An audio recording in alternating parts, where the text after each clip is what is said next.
Okay, guys, we're going to look into the verse and ayah of 929. Surah Tuba, chapter 9 of the Quran, ayah 29. Obviously, you have to look at the expositors, the Islamic sources, the Sahih Sitters, the Tafsir literature. So I was going through Tafsir Ibn Kathir. Now, he is deemed one of the most, if not the best, expositors when it comes to Islamic scriptures. This guy knows what he's done about. He actually goes back and forth. He quotes the Quran, then he quotes the Sahih Sitters, you have your Sahih Muslim, Sahih Bukhari, obviously Sunan Danai. He goes back and forth, yeah? This guy knows what he's doing. This is not a Christian. This is a well-known Muslim scholar. And a lot of Muslims, when I used to debate them, they'd be like, why are you not a scholar? You need to go to scholars. And I get quite scholars, they don't like it. But look what this guy does. He actually does it properly. Now, he does this in 928 to 929 because the actual context of 929 is not 929. Surah Tuba 929. This is Muhammad's last quote unquote marching orders. Quite the end. A lot of scholars will say this is the last. Now, what happens is there's a little split. There's a bit where they actually get rid of the pagan idolaters who used to run around and rub their private parts everywhere and stuff. They would circumambulate the Kaaba, the Al-Majiz, the place of worship, the actual inviolable place of worship, which is Mecca. Yeah, they would do that. Yeah. And then Muhammad came and was like, no, you convert to Islam or you're gone. Okay. And what happens is the Muslims are, how are we going to get money? How are we going to get money? This is where Jizyah comes in. How are you going to get money? Don't believe me? Check it out. Check it out. Look at me. Let's have a look. Ibn Kathir in 928 to 29. Remember this. Idolaters are no longer allowed into the Al-Masjid Al-Haram. Yeah, this would be Mecca. Yeah, Allah commanded his believing servants who are pure in religion and person to expel the idolaters who are filthy in religious sense. Okay, from Al-Masjid Al-Haram. Okay, after the revelation of the ayah which is being revealed. This is 928. Idolaters were no longer allowed to go near the masjid. Okay. The ayah was revealed in the 9th year of Hijrah. The Messenger of Allah sent Ali in the company of Abu Bakr. Is actually one of his companions, Abu Bakr, if you don't know who Abu Bakr is. His daughter is Aisha. Yeah, Abu Bakr, yeah, which was actually a brother of Muhammad, not an actual bloodline brother, but someone he would class as a brother, because Abu Bakr said, you're my brother. He's like, no, you're not my brother. It was actually Abu Bakr's daughter, Aisha, the little 6-year-old girl they took to basically, I don't want to go into it, but everyone knows what happened. That year, to publicise to the idolaters that Mushrik won't be allowed to perform Hajj. After that year, nor a, look at it, naked person allowed to perform tawaf around the house. Yeah. Again, the original pagan people around the Kaaba and the Black Stone, they would actually circumambulance, go around it many times, and sometimes naked, because they thought being naked, the women actually thought, they would get pregnant, because they thought it was like a way of being pregnant. Pagan stuff, yeah, pagan. But look, it's here. Now, I'm going to be honest with some stuff.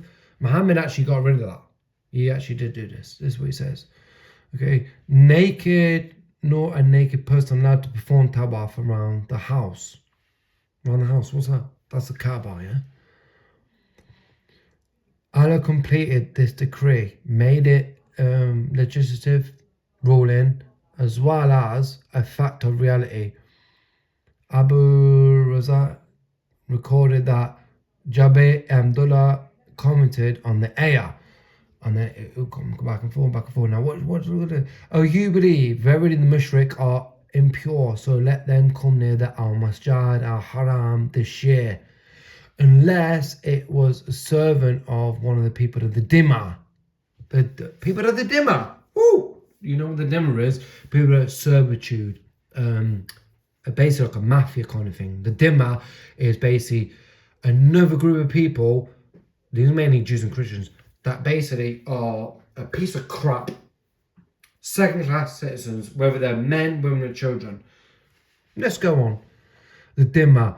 Ibn Umar al-Aswad said to Umar bin Abdul Aziz, wrote to the governors to prevent Jews and Christians from entering the masjid of Muslims. And he follows his order with a statement. It's crazy. Verily the mushrik are impure. He actually says this. As I said, all of the sacred area of haram is considered a masjid for Allah. Because he said, this is crazy. So let them not come near to the al-masjid al-haram. We read that in the Quran. The ayah indicates that idolaters are impure and the believers are pure. In the Sahih is the following: the believer does not become impure, Allah says. And if you fear, now look, this is scary. If you fear poverty, Allah will enrich you out of his bounty. Muhammad bin Ishaq commented, the people said, our markets will be closed, our commerce disrupted, and what will earned will be vanished. So Allah revealed this verse. Do you see what's going on here? Basically in 928, they realised, oh, let's get rid of the mushrik, the idolaters, okay?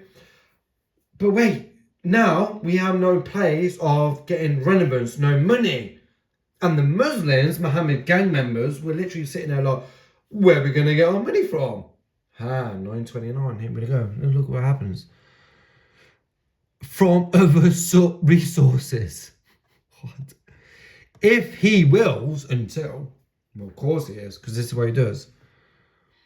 And feel themselves subdued. This ayah means it will be your compensation for the closed markets that you feared would result, what I just said.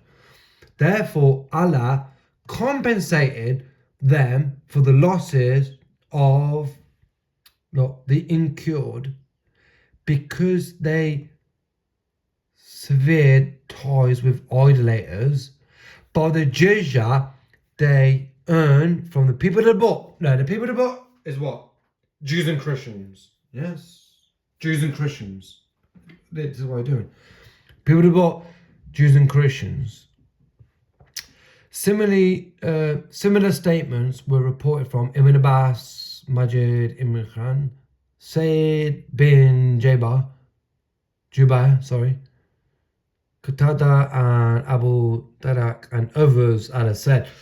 These are companions and obviously expositors of Muhammad and Islamic scholars. Surely Allah is all-knowing and all-omnipotent.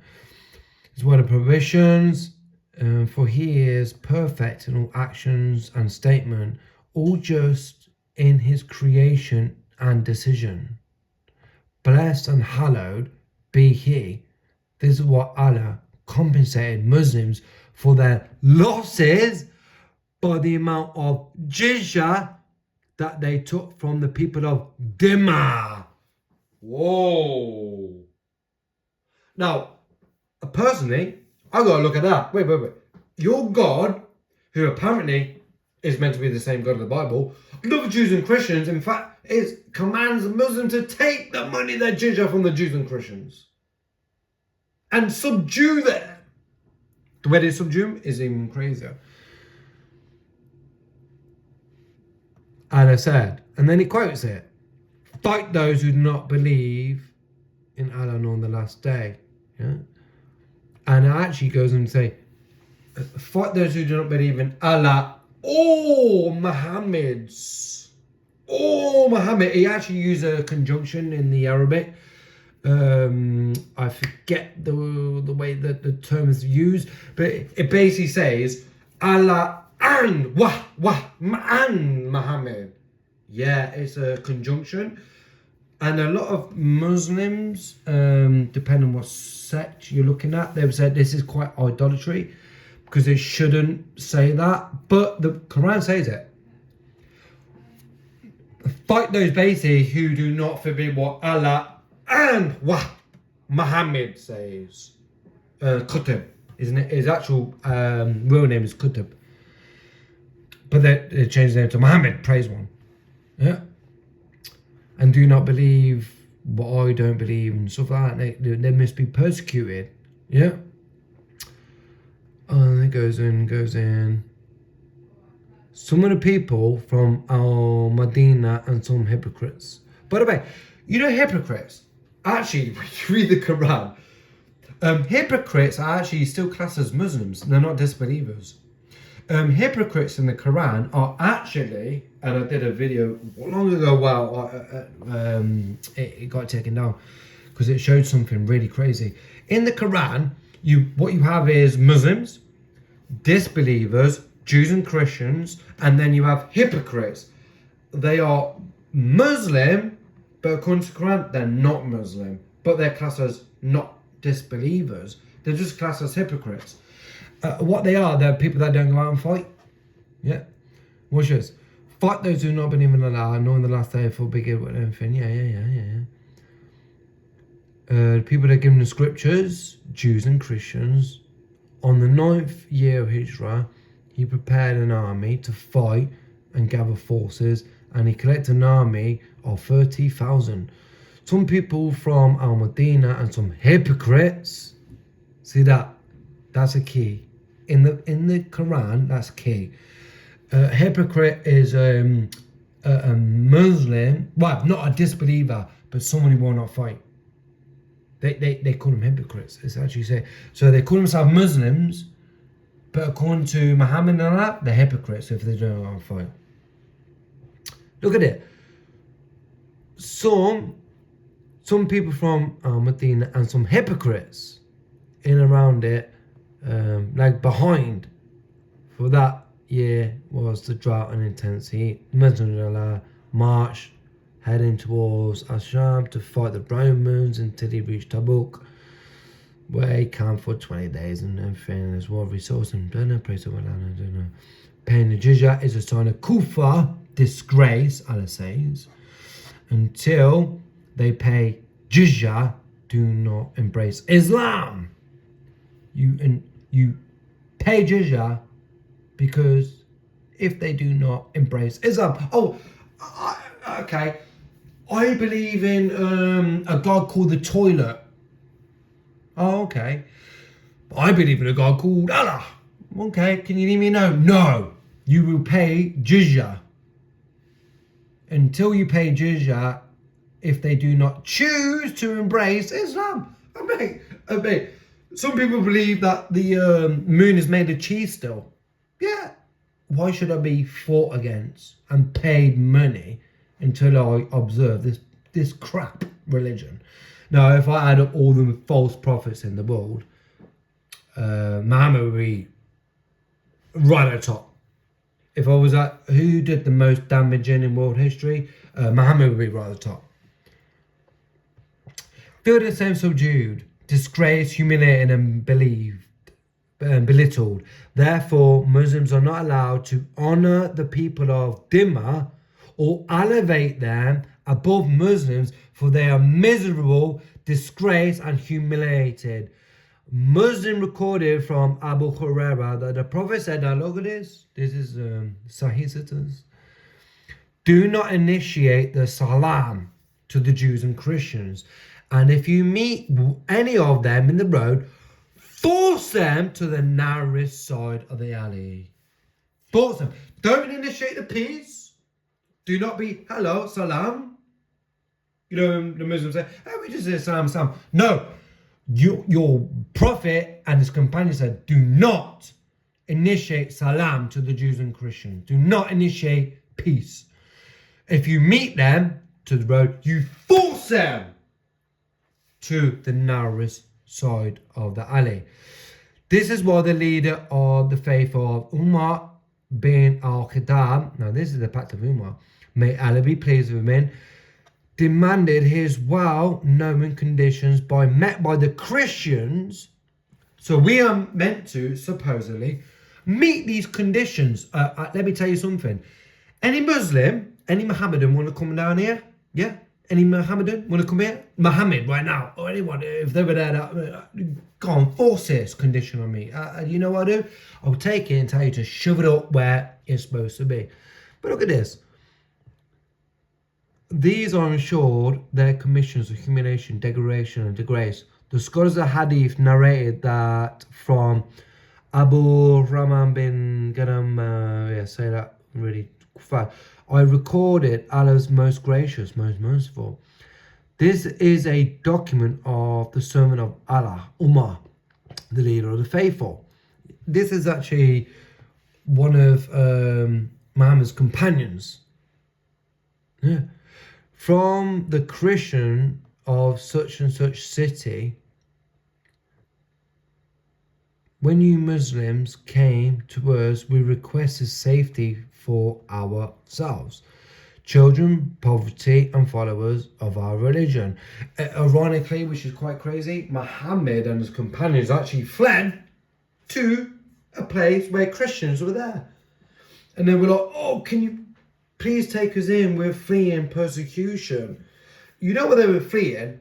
Because Muhammad and his companions defiled his actual people, attacked his people, and then when they retaliated back, he basically crapped himself and went to actually, ironically, went to a Christian nation, a little group of people down there, yeah, you can come here and behave yourself. And then guess what? He actually subjugates them, which is crazy. Goes about it. Muslims from wrestling. Okay. Umar, the leader of the faithful of the Christians. We will not. Now, this is the pact that Umar, Muhammad's gang member, his gangs and his basically what you call henchmen. Look what he does in here. He says this. This document.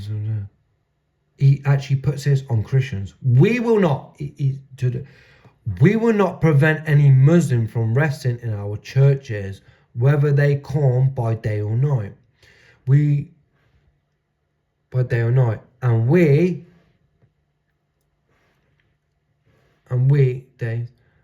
not allow a spy against Muslims in our churches and homes, or hide deceit or betrayal against Muslims. We will not teach our children the Quran, publicize practices of shirk. You know what that is? You cannot have a church and having what you call like a cross. That's shirk in Islam. You can't walk around with a cross on your neck. That's class of shirk. We're not allowed to do this. But look at this sick thing where it says, we must allow them into our churches, no matter what. And then, well, guess what? In Christianity, we do. We love our enemies. The ones that persecute us, yes, we will. Yeah. You know the sick thing it does, which guess what? Allah and Muhammad, I do teach my children the Quran. Yeah, messed up here, mate. You ain't stopping me. I actually do teach my children the Quran. It says you will not tell the people of the Quran. Oh, really? Why would you want me not to teach? I thought you want me to come to Islam. You know what you want? You know what you don't want me to teach people about Islam? Because when I teach people about Islam, they'll get away from it. Yeah? They'll move away. They'll be like, what the hell is this? This religion's sick. Literally every page, everything. It's just horrible. Anyway, Quran. Publicise, practice and shirk. Invite anyone to shirk, or by the way, when it says invite anyone to shirk, basically invite anyone to Christianity. So you're not allowed to invite anyone to Christianity. Or prevent any of our fellows from embracing Islam. If they choose to do so, we will respect nicknames and total names. Oh no, sorry, Muslims. I jumped. Muslims. From the place we sit in, if they choose it to sit with them, we will not imitate their clothing, their caps, turbans, sandals, hairstyles, speech, stamps in Arabic, also liquor. We will have the front of our hair cut, wear our customary clothes wherever we are, wear belts around our waist, refrain from belts in our church,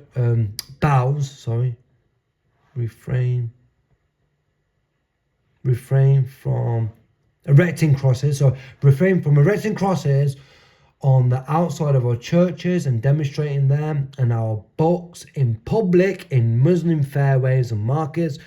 We will not sound the bells in our churches except discreetly, or raise our voices while reciting our holy books inside our churches in the presence of Muslims, nor raise our voices with prayer at our funerals, or light torches in funeral procession in the fairways of Muslims or their markets. We will not bury our dead next to Muslims' dead, or bury servants who were captured by Muslims. We will be guides for Muslims and refrain from breaching their privacy in their homes. When I gave this document to Umar, he added to it, we will not be any Muslim. There are conditions that we set against ourselves and followers of the religion in return for safety and protection.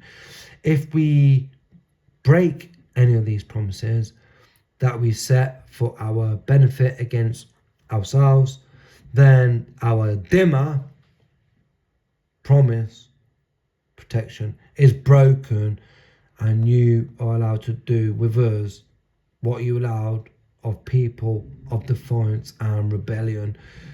It is sick. In layman's term, Christians and Jews, you are little bitches, winnows, and we're going to come into your churches and your homes and everything, and you better behave yourself and do what we say and do.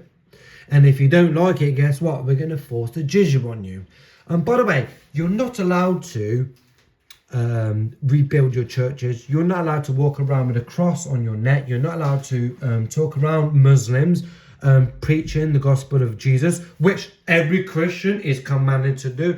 You're not allowed to do that because you're a dhimmi, and you will be forced to the Jizyah. Yeah, no one else does that in the world. Where are Christians saying, hey, you Muslims, you want to proclaim your false prophet, Muhammad? You're not allowed to do that unless you pay higher tax. And you better not be doing that, because when I come to your mosque or stuff, I'm just going to come in there and take it over. And you better make sure, because I'm a descendant, I'm actually a person that is proclaiming Jesus Christ. So you better give up your house, your bed, your mosque. No, that doesn't happen in Christianity. It doesn't teach that in Christianity. This is Islam. 9:29, Surah Tuba, 9:29. 9:29, Surah Tuba, chapter 9, verse 29. And then you'd have to go to number 30, which actually uses the same word in the start of 29, katalu, fight those who do not believe in Allah. If you actually look at 9:30 of the Quran, it actually says the Jews say this, false, and the Christians say this. May Allah destroy them. Now, most English translations say, may Allah curse them. No, the Arabic word in 930 is katalu. May Allah destroy them. The same word for fighting, destroying in 929. How is Allah going to destroy Jews and Christians in 930? Well, 929. Muslims are commanded to go out and fight Jews and Christians. It's there. And people are weird, like, why are Muslims going around and killing and doing this? And I don't know. Maybe because of this. I don't know. I can read it. I'll be like, yeah, that's what they're good. If their whole Bedlam says and they believe this, I get it. If they believe that this is their way to salvation and this is what they get, I get it. And people are like, well, I don't understand why they're doing it. I do. It's right here. You know when your enemies tell you, I'm going to do this? You better listen to them because they're literally telling you, this is what I'm commanded to do. Oh no, I just don't believe in that because I don't believe that Islam teaches us. Mate, this is it. It's there. It's not whatever you believe. Your whole Islam appears. Whatever book you read on Islam is not Islam. I'm quoting 929 and the Tafsir and the Sahih Sittas. Muhammad and his companions, his gang members, they're literally saying, well, that's not right. Oh, so Muhammad and his companions, gang members, guess what? They're not Muslim then. You might as well just say they're not Muslim. Muhammad was a Muslim. Muhammad wasn't even a Muslim. There you go. Muhammad wasn't a Muslim. You're dumb. It's there. I don't get it. Oh, crazy stuff, eh?